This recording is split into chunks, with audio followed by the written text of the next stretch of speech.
अस्सलामुअलैकुम। उम्मीद है सब खैरियत से होंगे। सबक का बाकायदा आगाज़ करने से पहले बिस्मिल्लाहिर्रहमानिर्रहीम पढ़ते हैं। आइए सबक का आगाज़ करते हैं।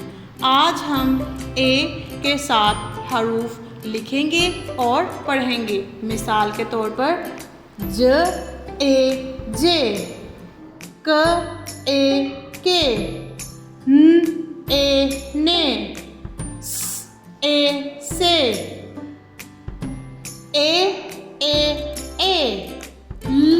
ए ले, ह ए हे, त ए ते, ट ए टे, क ए के।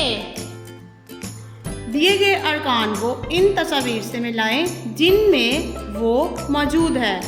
आइए ये अल्फाज पढ़ते हैं। त ए ते, ल ए ले, ज ए जे, ए र ए रे, ता ले ताले। ताले को ल ए ले से मिलाना है। ता रे तारे, तारे को र ए रे से मिलाएं। गाए गाय, गाय को ए से मिलाएं। तोते तोते, तोते को ते से मिलाएं।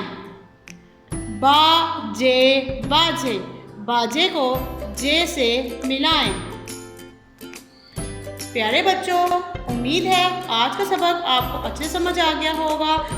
अपना ख्याल रखिएगा। अल्लाह हाफिज़।